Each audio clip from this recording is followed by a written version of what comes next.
Nothing. Nothing. Do you live with your parents? Yeah, with my mother. You live with your mother? Where your father? I don't know where he is. How old are you? 23. 23. You work? No, I'm unemployed at the time. What kind of work you do? None right at present. What do you do for a living? Part-time work. In a slum area of North St. Louis, where 178,000 people live, the unemployment rate is 4 times the national average. The underemployment rate is a startling, sobering 38.9%. Well, my husband couldn't afford a living for my kids and I. So I decided to change things by leaving and trying to do better here. Well, they say that the man is the head of a house. But here in this country, that's the opposite with the Negro mill.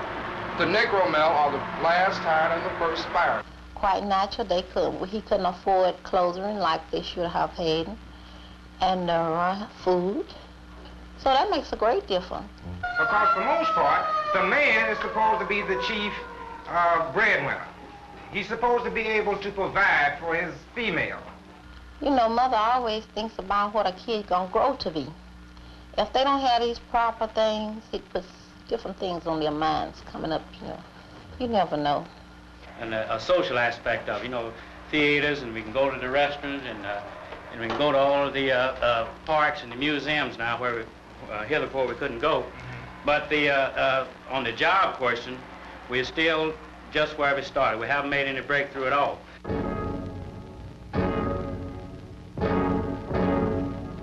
On the job question, we're still just where we started.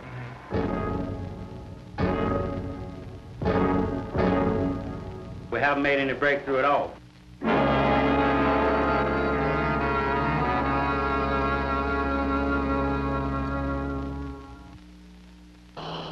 This is a report on the Negro and the unfinished American Revolution. It involves his fight for dignity and a place in the mainstream of existence in St. Louis. White and Negro Americans live in different worlds, yet neither world can survive apart from the other. These two worlds can be truly united only with understanding within all elements of our society. This report will concern itself with Negro job opportunities. It will attempt to find out what's a man worth.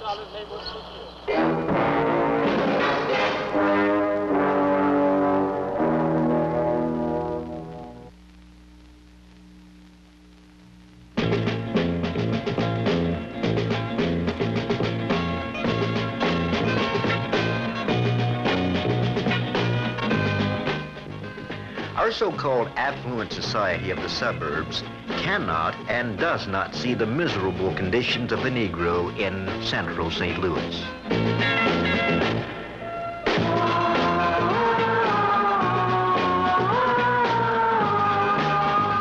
The building boom, business expansion, people moving from the city to the suburbs give the impression of financial stability.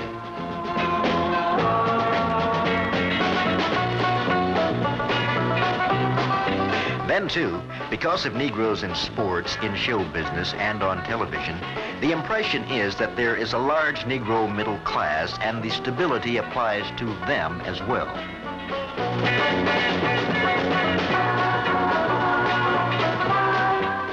Finally, with the national unemployment figure at only 3.7% and the city of St. Louis enjoying a peak low of only 2.9, the supposition is that prosperity is here for all.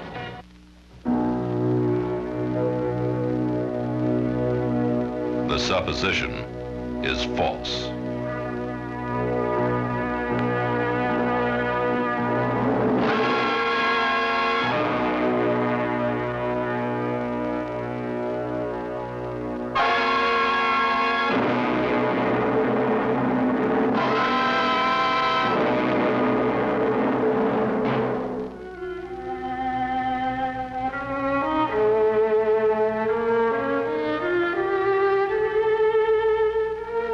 For the great majority of Negroes in America, the status has always been of an inferior nature.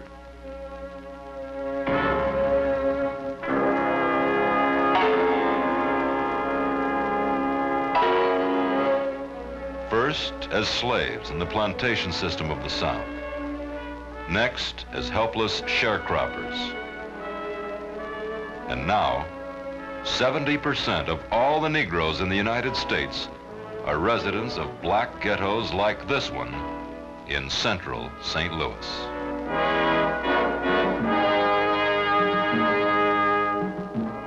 As it relates specifically to this ghetto, in a survey conducted by the United States Labor Department, the so-called Wirtz Report, this fact, among others, was disclosed.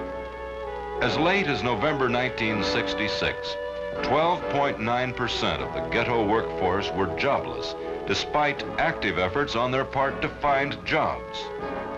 27% of those working full-time were earning less than $60 per week, the equivalent of the $3,000 poverty figure on an annual basis.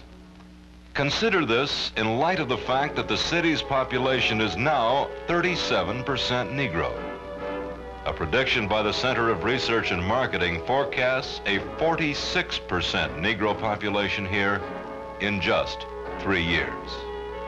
So the impression of affluence and the hope for prosperity is somewhat reversed to the people living here. They live in poverty now when business and employment are at all-time highs. The non-white is still the last to be hired and first to be fired. The white male who has had but a grade school education is making almost as much as a Negro who has graduated from college.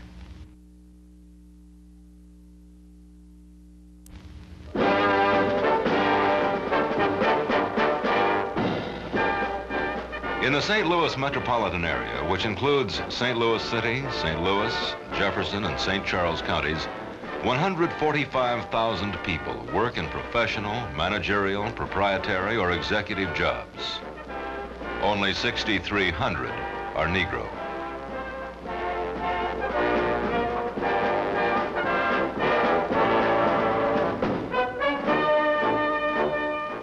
In occupations which require some formal education beyond high school, the chief employers of the Negro population are the various federal and civil service agencies.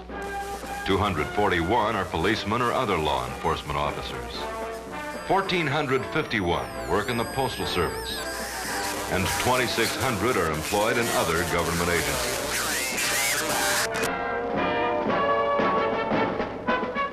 However, in the clerical field, 1 in 20 is Negro. And in the sales field, only 1 out of 33 salesmen is a Negro. Out of the total labor force working in white-collar jobs, less than 4 out of 100 workers are Negro in the metropolitan area. It is this small group that make up, in part, the so-called Negro middle class. Although the white residents sometimes think that these represent the total condition of the urban Negro, that things are getting much better, the shattering fact in 1967 is this. The median income for a non-white family is $3,622 a year, compared with $6,613 for the white family. A white family makes 45% more. Now, we are in a bind here whereby you have to have you have to make money in order to get an education. Education is expensive. Right. Culture is expensive. You have to have an education to make money. You have to have money to get an education. Now, this is the bind that the Negroes trapped in. Right.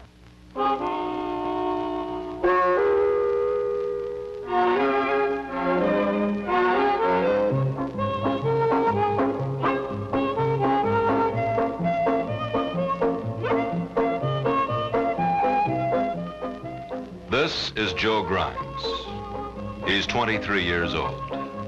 He's married and is the father of 3 children. He's on his way to school.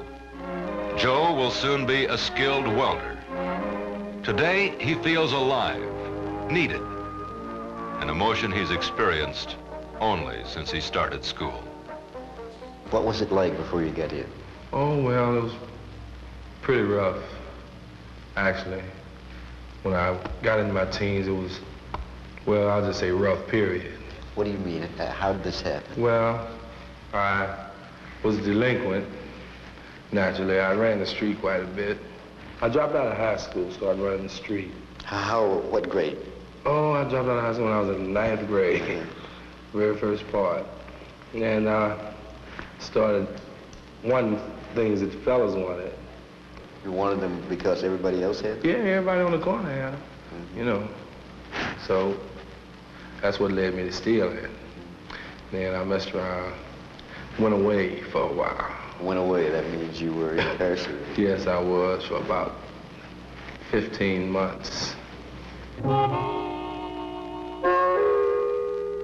Had you passed Joe on this street a year ago, he would have looked the same. It would have been impossible to tell that he was one of the 8,000 unemployed Negro men in the St. Louis area. One of the 26,000 men who are underemployed, making less than $3,000 a year. Or one of the 17,500 who don't even try to get a job anymore. They are not even included in the labor market statistics. They have simply given up.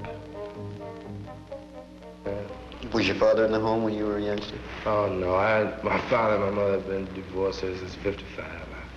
After you were married? Well, I got married, I was unemployed, and then after I was married, I got a job.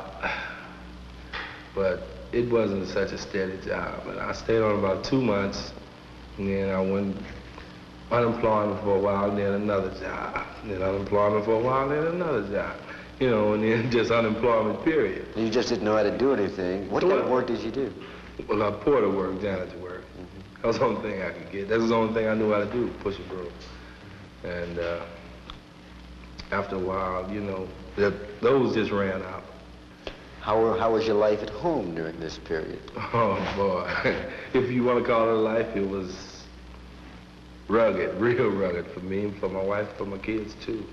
You know, no money, and we don't know everything we should know about marriage anyway. So, constant arguments. I'm sullen all the time. She, well, naturally she wants companionship, but I'm not affording this for her or my kids because, you know, first thing, I want a job. So. Did you ever leave home? Yeah, I left home. I left home after a while because, you know, wasn't much sense me staying there, drawing unemployment. You know, I left home, I tried to hustle, you know.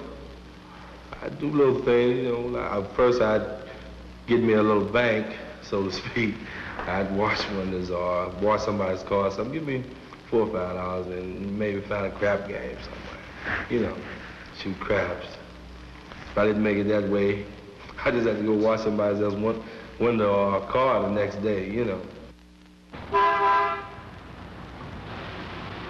To the majority of Negro men in this area, the story is routine. Almost 50% of the Negro men working are in service jobs.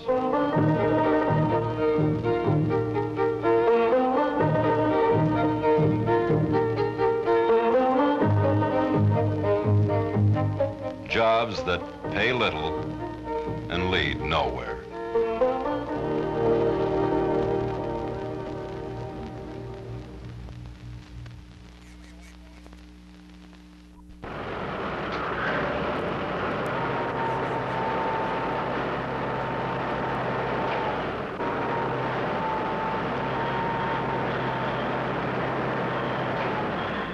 An area of employment which supports approximately 30,000 men in our area is the building and construction trades. In order to work in this field, membership in a trade union is, in most cases, a prerequisite. Usually, a neophyte worker is considered a journeyman, a fully qualified tradesman, after he has learned his skill as an apprentice. Each union has its own apprenticeship program where men between the ages of 18 to 25, and sometimes 30, who are high school graduates and have a good police record learn their craft both on the job and in the classroom. However, many think there are far too few Negroes involved in these programs. I think there's racial discrimination in our unions in the city of St. Louis. Of course, it's taken on a new aspect. It isn't the predominant kind that we could put our hands on a few years ago. It takes today the aspect that the unions are saying they want qualified men. And it's been one of the fallacies in our operation that we haven't properly trained these people to take these opportunities. We've opened the door to the job, but we haven't got qualified people to pass through these doors. Apprentices for the trades are selected by a committee of union and contractor representatives.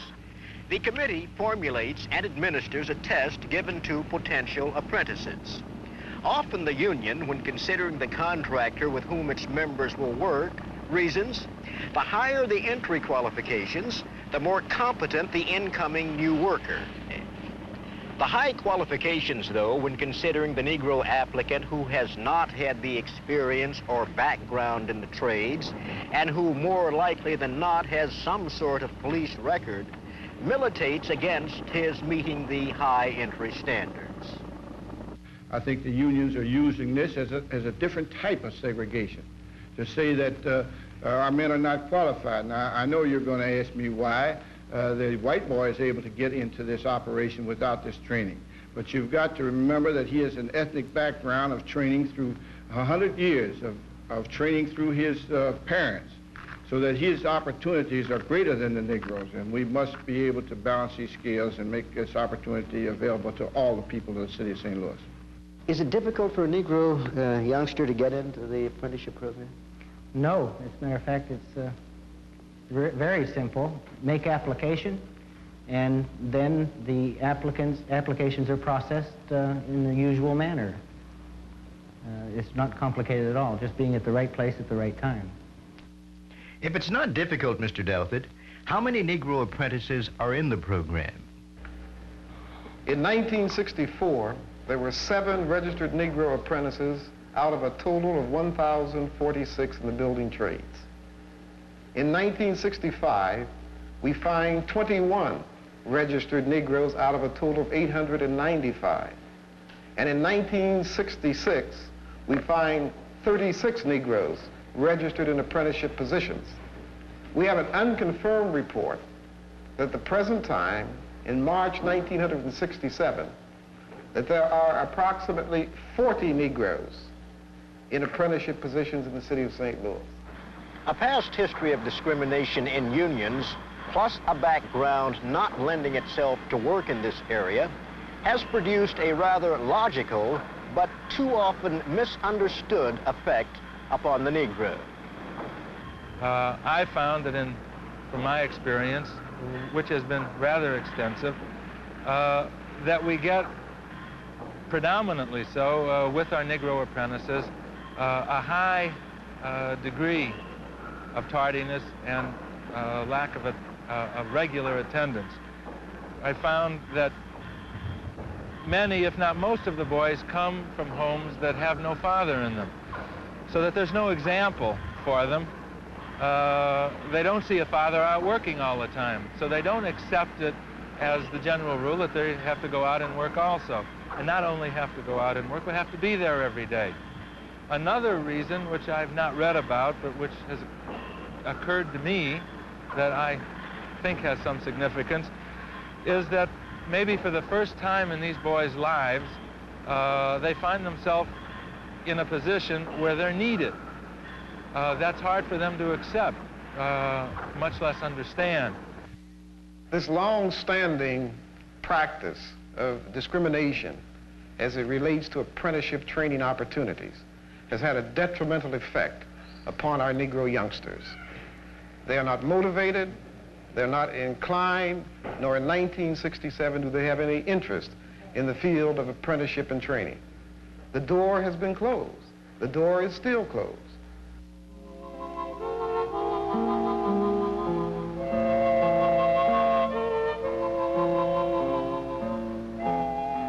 If it is true that pigmentation is a mere balance of enzymes in the human body. It is also true that when that balance is tilted toward the black side of the scale, something happens to the human born black. From the very beginning, he experiences a peculiar sensation, a kind of two-ness in an atmosphere of oneness. He is an American, but he is also a Negro, a different kind of human being.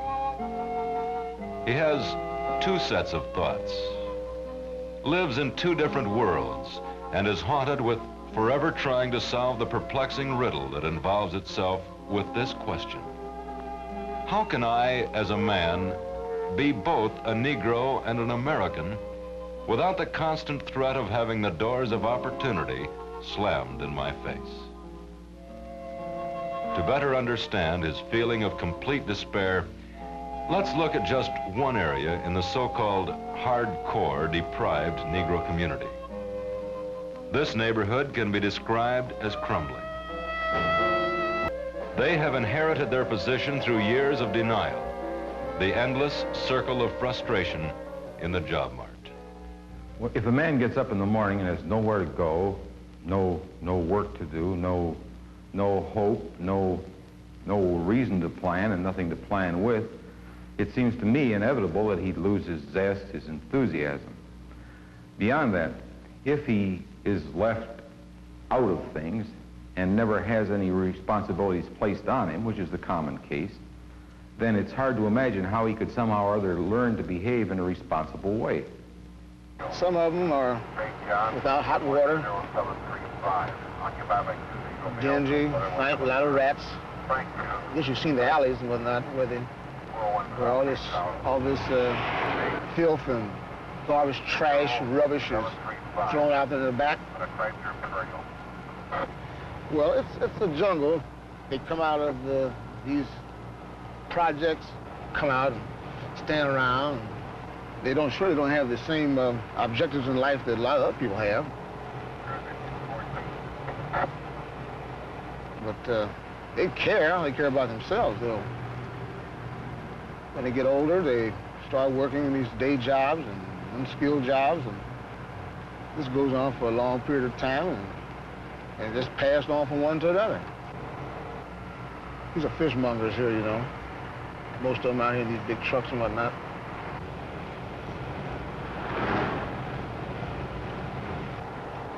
Now they're trying to, I think they were trying to ante up on something. A little bottle or something. A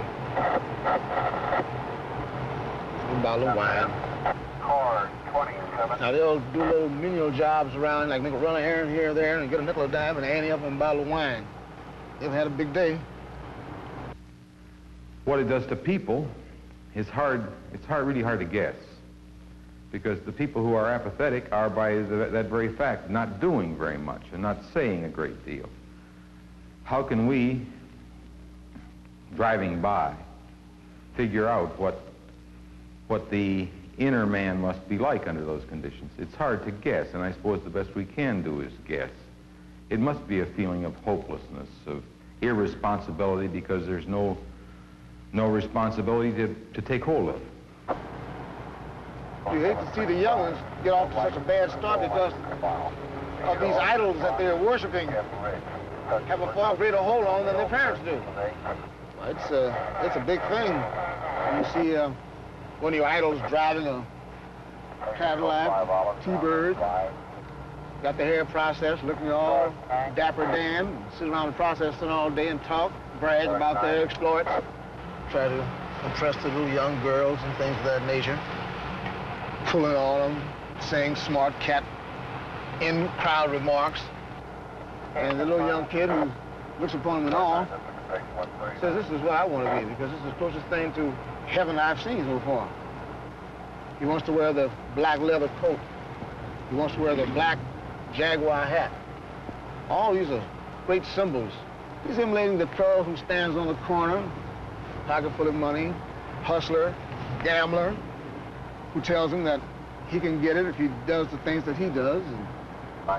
And going to school doesn't necessarily prepare you for this type of life, because you're not going to get out of where you are, so you might as well live best way you can, as fast as you can, as good as you can. Even if it does mean like hitting people in the head or burglarizing, stealing. Try to get them a couple of girls on the block to work for them, hustle for them, live off of them. And on Friday and Saturdays, and when the weather is nice and warm, it really jumps. The man that makes the most money, the liquor store man, he seems to drown their sorrows in a shallow cup.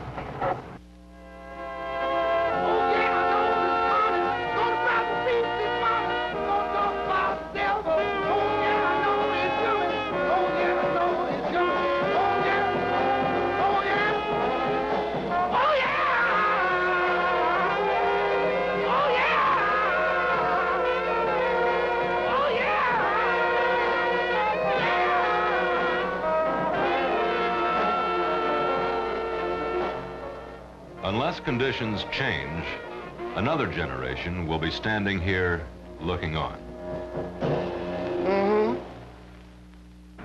Unless young Negro men acquire skills for jobs, the doors of opportunity will remain closed.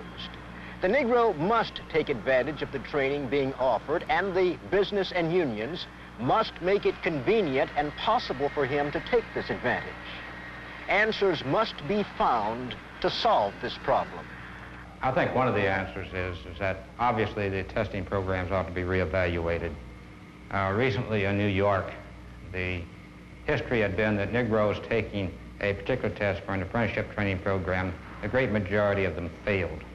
And the unions, along with the employers, asked one of the universities to redesign the test. And the university did redesign the test, and the test was given. Again, the people who took the test, the great majority of whom were Negroes, the majority of people who passed the test were also Negroes.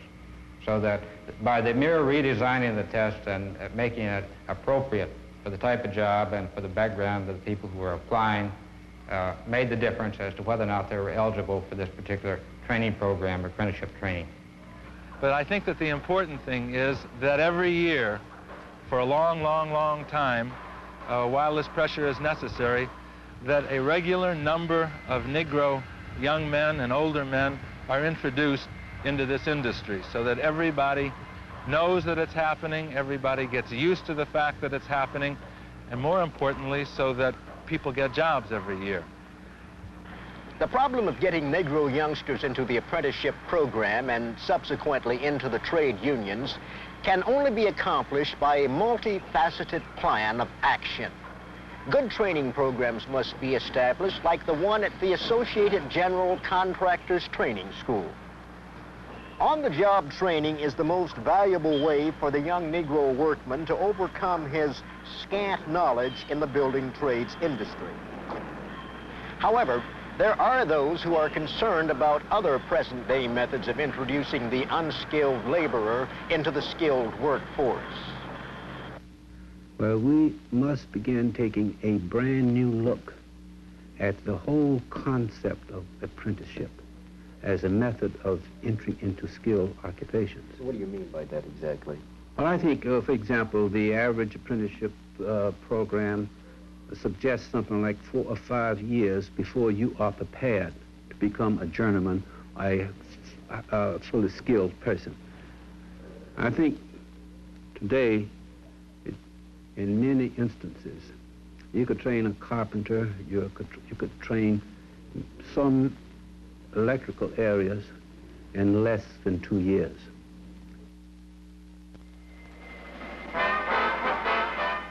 In the St. Louis area, more than 80,000 people work in manufacturing firms in jobs that are classified as primarily semi-skilled. In a survey taken by a member of the Teamsters Union in 1965, less than 10% of the total number of employees in 50 of the largest local firms were Negro. In many firms, it was 5% or less. Well, you know, one of the strange inconsistencies on this whole question of job opportunity is that many persons with limited educational backgrounds coming out of rural areas such as southeast Missouri, Arkansas, and many other states find it easier to obtain employment in this area than many Negroes who are here, who are living on the tax rolls, who are living on relief. You know, we can pick up the paper any morning and find jobs, advertisements for people who want machine operators. Have you followed any of Yes, that? I followed through with some of those, but most of them, they want 4-year men, been either been in college for 4 years or had on-the-job training for 4 years or went to some trade school for at least 4 years. And this I haven't only been a machine operator now going on 8 months. Although I know how to operate the machinery, I still don't have, the equivalent they want, I guess. We know for most part that the majority of the jobs that exist, it takes only a normal, average intelligence. But whenever a Negro go in and apply for a job, the first thing he want to do is he want to tell you that you're not qualified. Now, what does that mean? How much intelligence does one need in order to install a telephone? You only have about 4 or 5 wires, and if one does it long enough, it's just like walking, just like a baby walk. How does a person walk? You only do it, you only learn by practice. Now, what we've got to do, both with whites and the Negroes in this group of people with whom we are working, is to bring their skill level, their talent level, or their knowledge of working in industry and business up to a point where an employer will find it profitable to lower his standards and his tolerances regarding qualifications and bring them into the organization. The ratio of Negro to white men in skilled and semi-skilled positions in the St. Louis area has been described as deplorable. A combination of a lack of opportunity for skills training and loss of motivation on the part of the Negro has resulted in his mass unemployment. Demand for the traditional unskilled jobs is dwindling. Advancing technology dictates a further loss of employment for the old and young among this group, and the problem is acute. Particularly with the youth between the ages of 16 and 21 who are out of work and out of school, 50% of these are Negro kids. These kids are idle in the neighborhoods, they are impatient, they are angry, and it is here that you find the volatile, explosive potential that many cities face. And it is from these youngsters that the possibilities of riots may take place.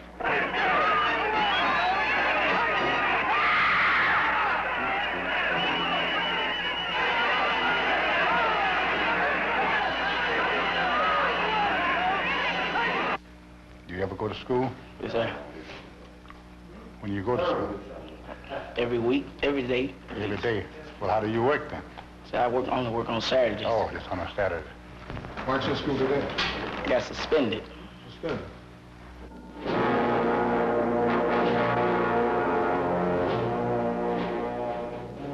The wasted potential of the high school dropout has been described as a colossal loss of human resources. In ghetto schools, the dropout rate is as high as 28%. It is virtually impossible for these young people to get meaningful jobs that will lead to a promising future. Why aren't you in school today? I start tomorrow. I got in a little trouble. What kind of trouble? Burglary. In an effort to help save the many idle young men and women from a fruitless existence, the St. Louis Board of Education has established a special school which gives students who have unfortunate experiences in city high schools a second chance. Here, their past is forgotten, and they have an opportunity to gain the necessary learning skills that can give them a brighter future. How many times had you been expelled from school before you came here? It was quite a number of times, just had a problem this class. What kind of problem did you have? Mostly it was, respecting authority. I was always bucking the staff at just about every school I went to, How many times have you been expelled from school? Twice. For what reason? For once I had a fight, and the second time it was an academic suspension. What would have happened to you had your expulsion from school been made permanent? What would you have done? I believe that I would probably be out, you know, standing on the corners fighting and snatching pocketbooks and all this type of stuff, you know. Anything to make the big buck, as they call it. I'd have tried to get a job. And if I didn't get the job, I probably was just stayed at home or roamed the streets. Motivating the so-called problem youngster is important. But what of the hundreds of students who are not problem youngsters? What is their motivation to graduate? Do they have job opportunities? Opportunities are greater for the better students. Say for the bottom half of a class, there are not many opportunities. All right, you're all going to be graduating from high school this year, right? Yes, sir. Pretty excited about this, I suppose, huh? Yes, sir. All right. Are you working? Are you working? No job yet. You have not seen the need for a job? Yes, I've seen the needs. I just don't have one. Just haven't had one. How about you? Yes, I am working. What do you do? Well, I'm an equipment maintenance man over at AT&T Company's plant over on Olive and Jefferson. Very good. And what's your ambition? I would like to become an electrical engineer. Right, so you're in the right groove then, right? Right. Some studies have been made about the ghetto schools, the high schools, and indicate that the average Negro child or child attending these ghetto schools receives 2.5 years of education for 4 years of attendance. So obviously he's not prepared when he comes out of the high school to do anything. Children are supposed to accomplish so much from day to day and from year to year. And the tests indicate that after 4 years of attendance, they have accomplished about 2.5 years of education. So that while they put in the time, they really haven't gotten the education. Today, I think the Negro has the greatest opportunity that he ever had before in his life. But still, the big businesses are looking for the more intelligent Negro, the very intelligent Negro. And so you have the average Negro left out.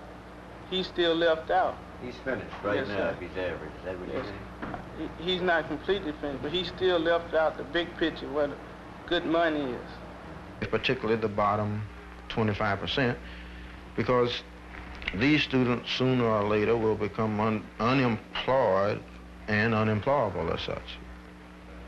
They are treated almost like those who fail to graduate as such, those who do not receive diplomas. Some may resort to some antisocial acts to get some money, but the question is, has society imposed this upon him? Did he have any choice or any alternative as such?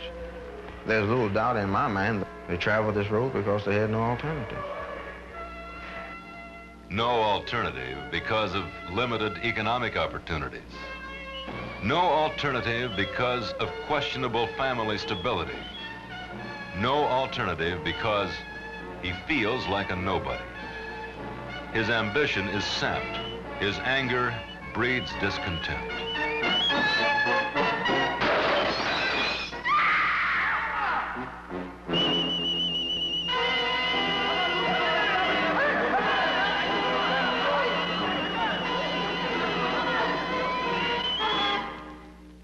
The police record is a serious problem for men without education and training, another factor which makes him unemployable. One neighborhood counselor reports 59% of the people who come to him for jobs have some sort of record. Can you help a kid who's been in trouble, though? I mean, is it possible? Isn't he a bad risk on a job? I don't really feel that way. I feel that the high percentage of the kids that I meet are very good risk. They need, first of all, understanding. They need liberal employment or employers. They need someone that cares about them, because the employer doesn't understand the causes that happen for a kid to have a police record, which would cause him to find difficulty What are in these finding causes? employment. What are some of them? The environment, the social conditions, broken homes, all of these things lead to juvenile delinquency and the kids having records. The employer says that he wants a qualified Negro with no police record. The Negro got to be pure. They're looking for pure Negro. Now the point is this: all Negroes, for the most part, have a police record, or if not, they should. And it's nothing to say that just because a Negro don't have a police record, don't mean that he hadn't done anything. The only thing this point out is that that particular Negro, perhaps, hadn't been caught. You can trace it as far back as your father. We can't get no jobs for Negroes. If Daddy didn't get a decent job, what in the hell am I going to look up to? So what happened? This is forced, divided homes. That means that if you got to get something for your little girlfriend, going on dates and whatever else as a teenager, if you're going to get it, Daddy don't have it because for most part, Daddy has been forced away from home. Daddy don't have a decent job, or if not, Daddy for most part is the pimp up on the corner, you know.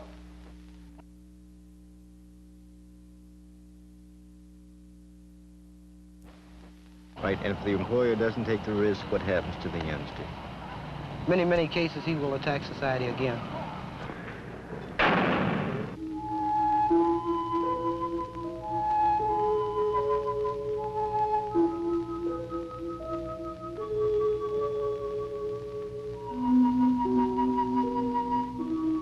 Too often, the poverty in which he lives leaves him no alternative.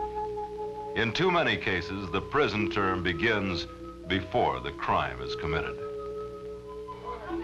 I'm hoping to get out of here, but it's due to the fact we tried to save money to find a place, but no one will let us have it. We've even told them we had 4 kids, and they wouldn't accept those, unless it's a place like this. Well, you can see it, the wall is crumbling in. And last Sunday, I don't know what happened upstairs, but I was laying here on the bed, and I heard something pouring. I went, and the water was just pouring all down. It flooded my bathroom. I flushed it myself every day with a bucket for 3 months. We get mice in the bed with the babies. I got up one morning, one was jumping around the icebox. Roaches around where the kids have to eat and everything, but they're in the bed with the babies. We have to keep pulling the bed from the wall every night. They're in the bed with us all night. Well, do you have any hope? I feel like really nothing now. I mean, I don't have any ambition of doing anything. I mean,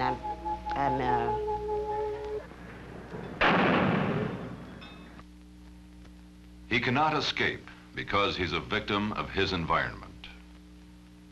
Immediate needs are important, and he often neglects his educational potential. A lack of education means a lack of skills. A skillless man is a jobless man. But even a jobless man needs money, so he schemes. While scheming, he often travels the road that leads to a police record. So it's his environment, his lack of education, and his police involvement that causes his employment problem.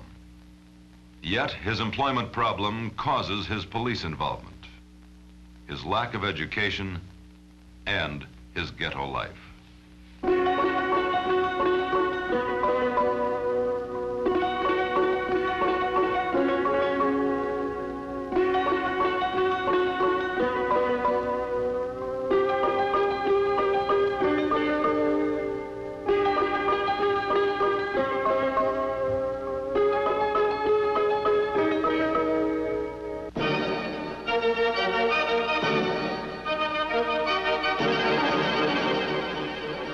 Here is the cycle in which the majority of the Negroes find themselves.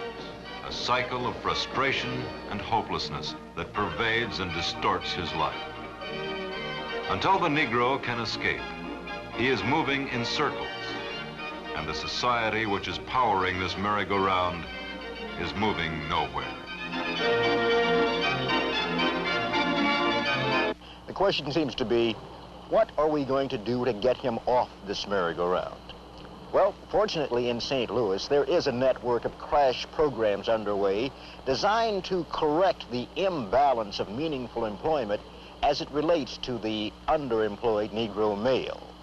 Projects like the Work Experience program operated by the Missouri Welfare Department, Work Opportunities Unlimited, the Urban League's pre-vocational training program, and Youth Opportunities Unlimited, all working under the umbrella of the Human Development Corporation, will hopefully add skills and gainful employment to those who need it most. The chief instrument of training is the Diagnostic and Evaluation Center.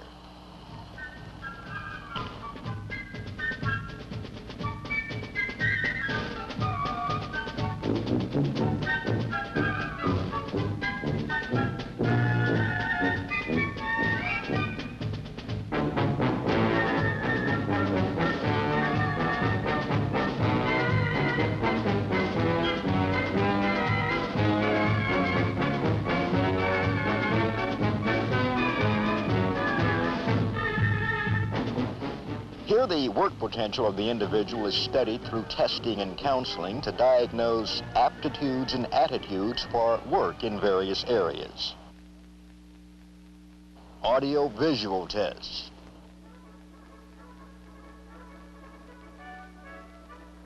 General intelligence test. Test for manual dexterity.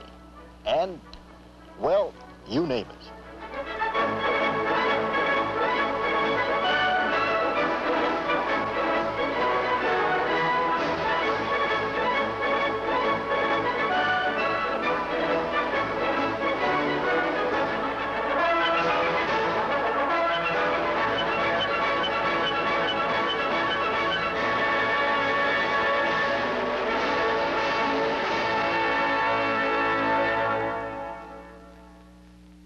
This is carried out in a 1-week diagnostic service and an extended 4-week evaluation. Now, we also operate here as our third component, the vestibule and workshop training area, and this operates in 3 sections. We train in specific skills. We also expose them to an actual work situation so that we can evaluate their performance under actual work conditions. Now, our third section is our group counseling, our pre-vocational, where we give them some idea of what will be expected of them in the work world, how to dress, how to fill out an application, about Social Security, about unions, all the other things they'll need to know that will make them more employable. And out of this, we expect that those who stay with us will end up on jobs, and our experience over the last 3 years has been just that. If they stay, they do end up on a job. This diagnostic center evaluates and trains people who heretofore were termed unemployable. Now, most of them are sent here from the gateway centers. Incidentally, the Human Development Corporation operates 13 such centers. Their most valuable service revolves around the employment team. We have 13 teams of employment workers, employment counselors, a total of about 45 men and women scattered in all of the neighborhood stations. And since June, when the manpower program was begun, more than 12,000 men and women and older youth have applied for job help. They place an average of 75 to 100 men and women every week, and yet for every one they can place, there are at least 3 or 4 or 5 who are waiting, seeking a job. A counselor estimates that only about 1 out of every 3 of the men and women that he sees and his team sees are really ready to go to work in today's labor market. They need better education, they need some kinds of skill training.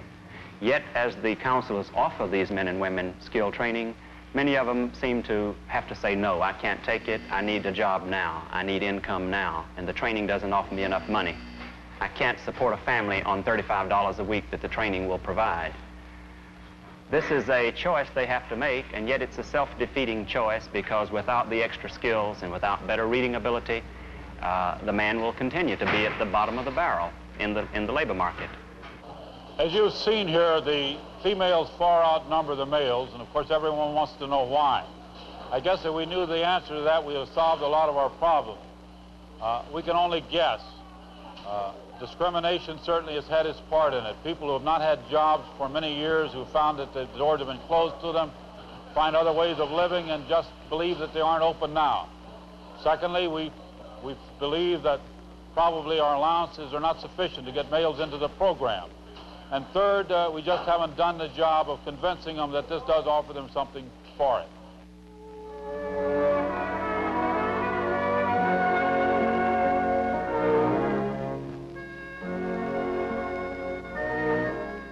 The stability of the Negro family, just as the white family, depends upon the stability of the man.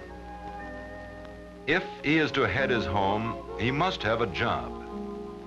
If he cannot conform to the social norm, if he cannot meet his financial obligations, if he cannot react out of a sense of being responsible, then he loses respect for himself, his family loses respect for him, and finally, every semblance of family disintegrates as he helplessly looks on.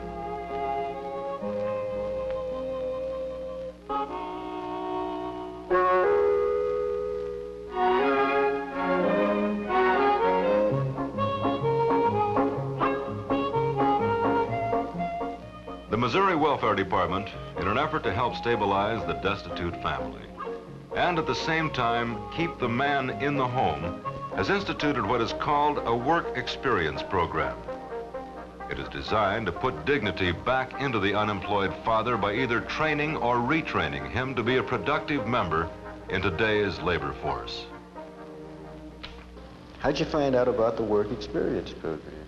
Well, I found out about when I ran our unemployment checks, and I knew the hustle wasn't no good. I knew, you know, after a while, I just gave up on it. I went over to the welfare office to ask them for something, you know, because we wanted to try everything. We didn't want to do nothing real sneaky, you know, like let her get on ADC. I'll leave home, and she'll tell the people that I deserted them. You know, she has to go through this to get on ADC, right, to get child support. We didn't want to do that, you know.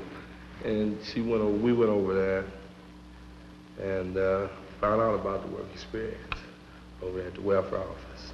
And what are you doing now in the work experience program? What are you learning how to do? Well, I'm going to be a welder. Looking forward to the future? Oh, yeah, yeah. Families together? Mm-hmm. Not selling anymore? No, we get along pretty good now. The only trouble I have now is the kids, and that's going to be trouble, you know, telling me what to do.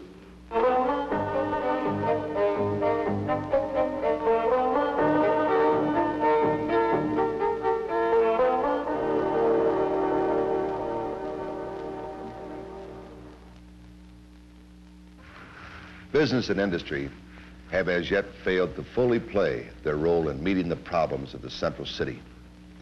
Too often businessmen have brushed aside the needs of the more unfortunate people. They have taken such attitudes as, there's nothing that can be done. If we don't notice it, it will go away by itself. This isn't our problem. It's their fault anyway.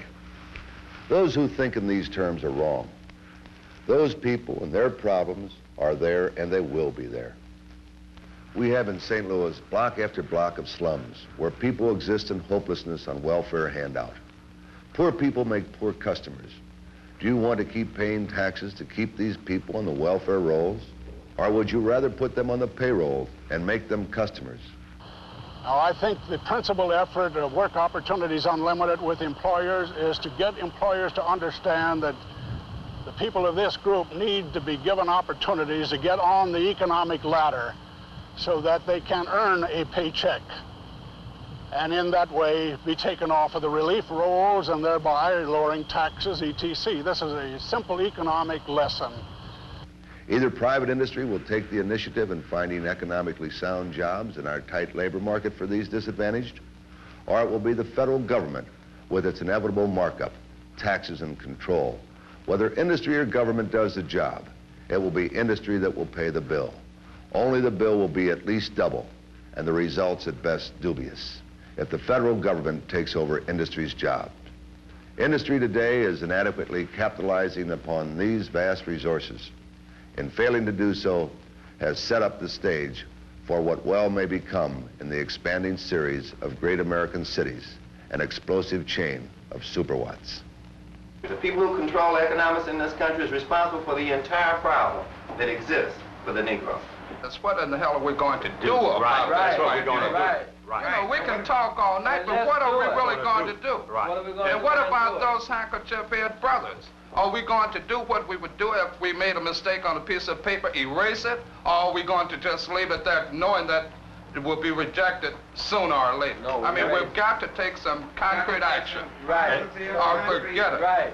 And don't talk anymore. Once we get started, no cooling off period, no nothing. Just hit and hit and hit until we have completed what we started out to do. Right. We're human beings. And this is what we want. We want to be treated the same as human beings anywhere in the world are treated. As a human being. Have you ever felt like a free human being with dignity? Well, I don't know how they feel. Things have been that hard with you? Just that hard. How hard have they been? Oh, I just can't talk about it. It's been rough with me. I have tuck from the knee part of my old man's pants down to the leg where he done tore the knee.